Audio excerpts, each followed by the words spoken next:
Well, thank you everyone for coming on board. This is a conversation that we have put together regarding specifically the talking specifically to Madison College's phlebotomy and basic lab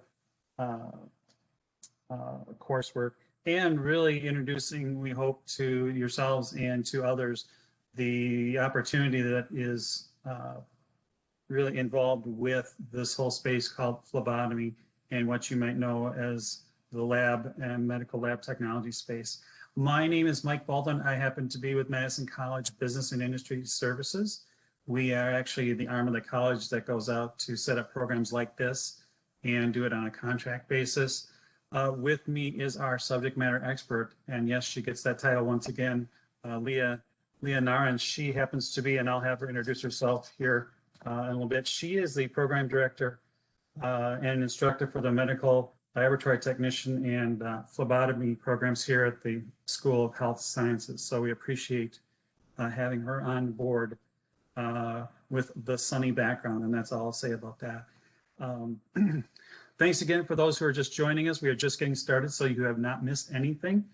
Appreciate you guys showing up. And again, this is going to be recorded such that you'll be able to see this at a later date, and it will be within our website here. And we'll share that link with you when it becomes available. The college. So we wanted to share this opportunity with you for just a quick 15-20 minutes of your lives here and share with you some insight and information about our phlebotomy and basic lab skills programming.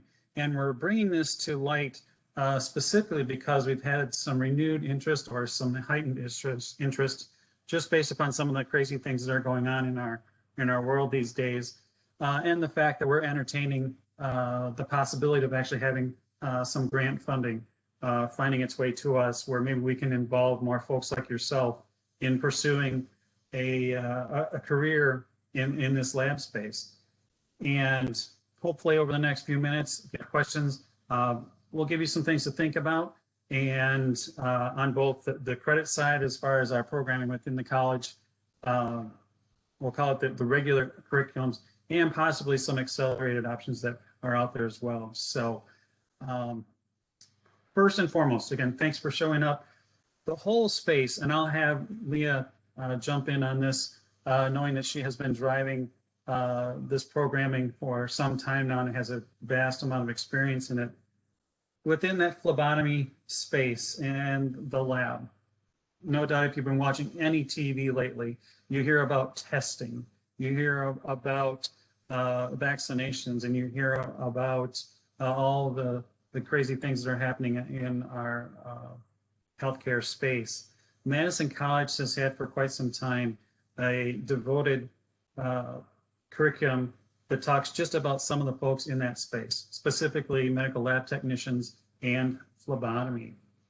So really quick, and again, if you've done any homework research or had any insight as to what we're talking about, it truly is talking about folks that are in that space of drawing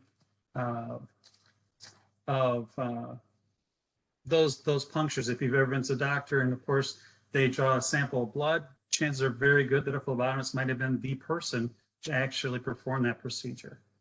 There are a lot of things that go along with that, and the basics as far as the education to become one of those people is extremely popular, is extremely valuable, and even more so just given our environment.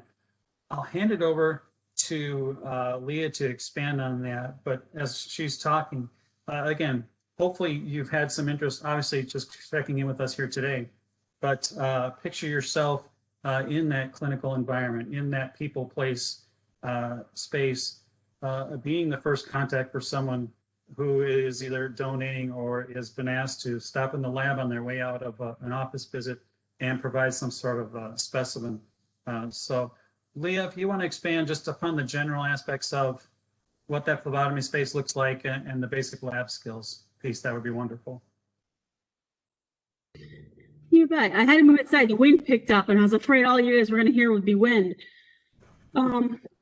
So yeah, so the way our programs work is our phlebotomy program is a one semester program, 2 courses, a 1 credit and a 2 credit course. So very reasonably attained. At the end of that, you get a technical diploma, and the technical diploma in our area gets you hired at a level, a couple levels up, 1 or 2 levels up, depending on what else you have in your background, pay scale wise and job position wise. Like Mike said, if you've ever had your blood drawn, everybody thinks, oh, the nurse drew my blood, the nurse or the doctor ran the test. That's not how it works. Once in a while, nurses do draw blood, but most of the time we're dealing with phlebotomists drawing the blood or laboratory professionals drawing the blood. And then it goes to the lab, and laboratory professionals are the ones that are doing all these labs. There's a lot of requirements, federal regulations involved, which is why we have a lot of people that come into our program that go to the university and get a biology degree or a microbiology degree or a chemistry degree, thinking they'll be able to go work in a chemistry lab in a hospital, but they're not certified because they haven't gone through an ASCP or a NACLS approved program, and they can't sit for their board exams. We have a whole lot of people that come back to our program after a bachelor's degree because they realize they can't do what they wanted to do. So then after those classes, so a lot of our students come, they take those 2 classes and decide this is kind of a cool field. A lot of times they do it as a stepping stone to something else, but realize this whole field exists. Because honestly, most people don't know we exist. So they do this as a stepping stone in, and then they get a job as a phlebotomist, and a lot of places will pay tuition reimbursement for you to come back to school for the medical laboratory technician associate's degree, and then they'll pay for your school again for a bachelor's degree in medical technology or clinical laboratory science, depending on where you go. Over the years, the name has changed, and some places kept up and some didn't. So there's a lot of opportunity for tuition reimbursement and growth within the actual programs.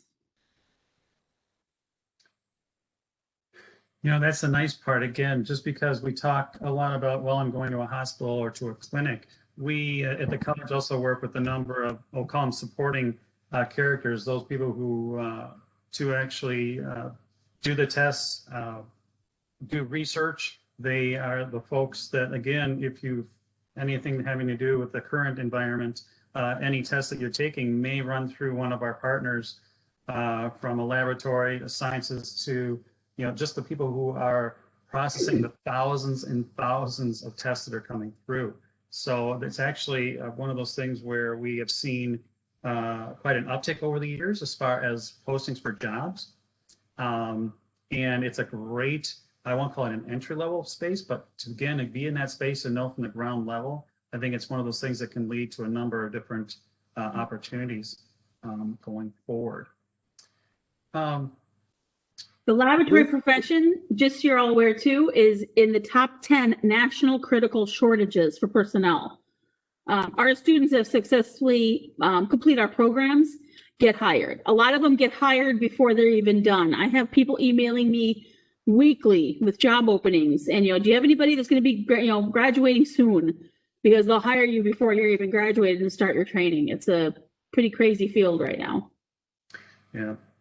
And it's interesting just because as you look, and I've been watching the whole environment just as far as those jobs, when you see 40, 50 job postings just in our greater 12 county area for roles in this space, organizations are taking more than one, that they're planning ahead.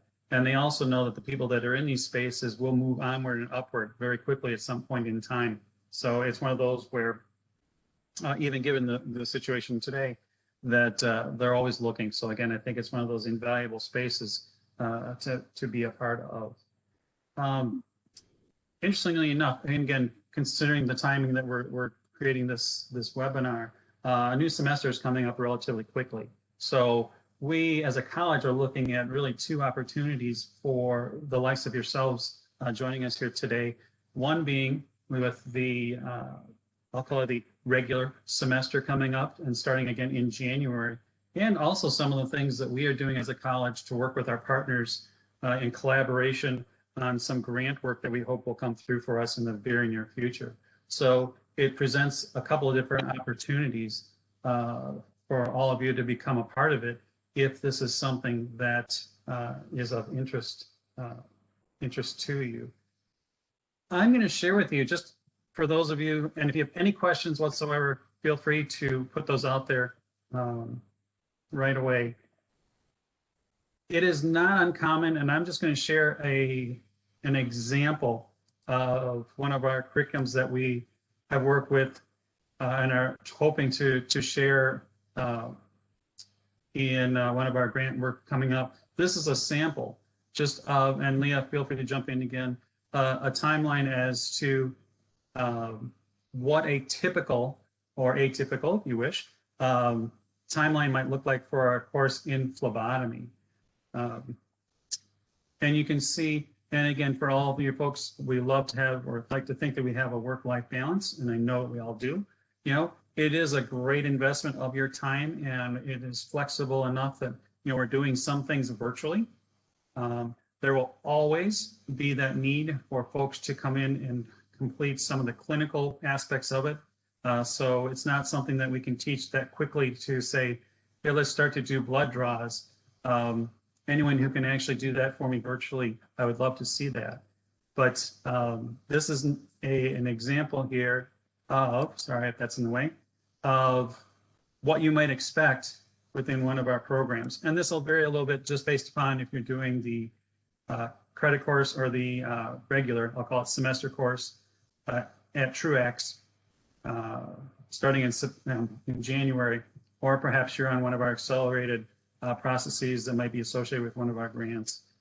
Anything you want to share with this, Leah? Feel free.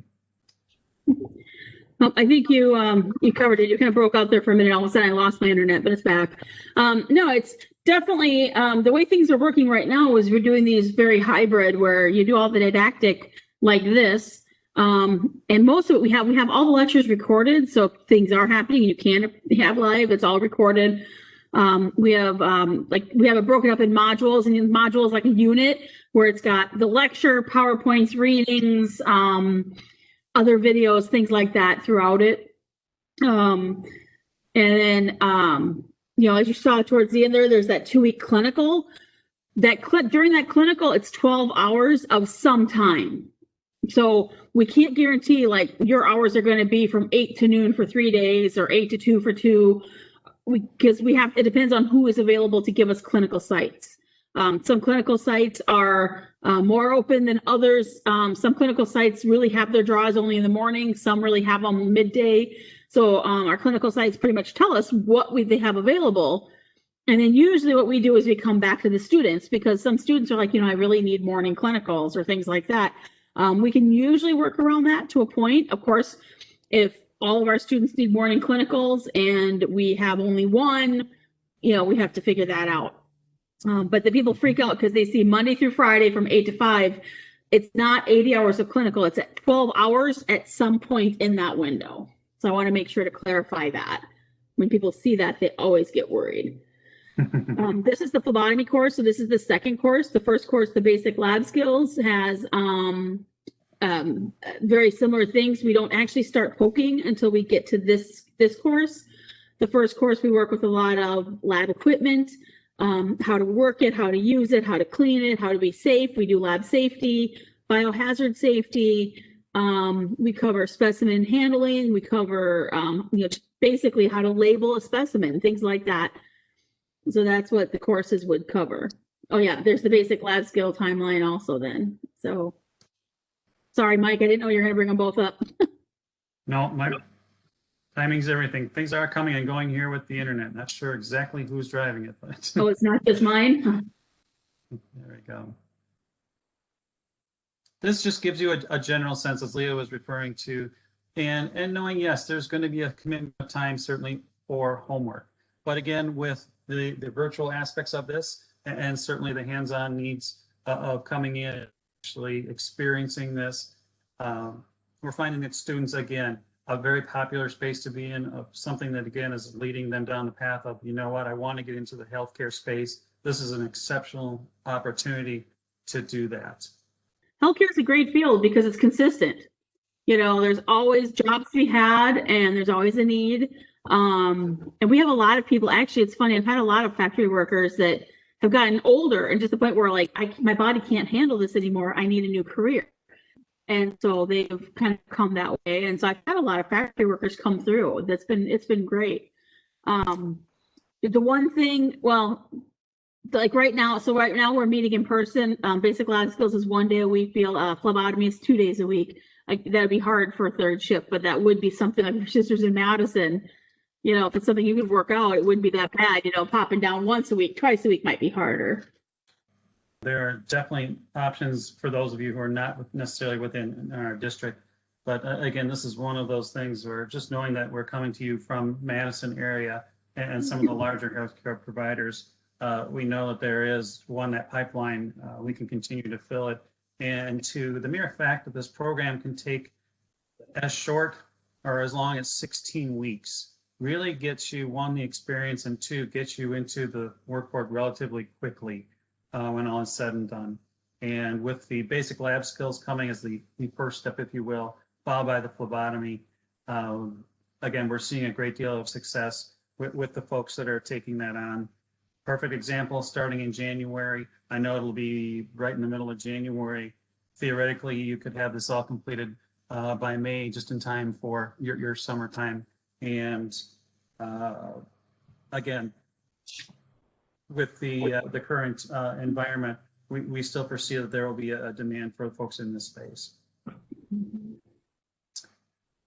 We do offer the class in Truex. We offer it at Truex every semester. We rotate through our 4 regional campuses. So Portage, Reedsburg, Watertown, and Fort Atkinson. And then we're also offering it South, kind of as a new thing to see how it goes. And if we fill up South, we'll continue to offer it every semester at South too. That would be I would like to do that. I mean, there is that much of a need for it. So I would like to do the South campus. But there are opportunities available for multiple locations. This spring, it's Portage is where the regional is this spring. Good deal. Any other initial questions or thoughts? We will make this available and send you a quick follow-up as far as the recording of this webinar. Please feel free to look for us at Madison College, because again, we are actively enrolling for the spring semester already. And again, I know this will draw some attention. So again, feel free to reach out to us. MadisonCollege.edu is where we reside and live. So please feel free, if you look up phlebotomy and do a search on that, it will direct you to those 2 specific courses and give you a little bit more descriptions within our website. So that being said, again, don't want to take too much of your time, but we appreciate you catching up with us. Wanted to just share this opportunity. Please feel free again to reach out, and we look forward to hopefully seeing you somewhere on campus and taking advantage of this opportunity. Again, reach out with questions, and we appreciate all of you joining us today. Thanks, and have a great day.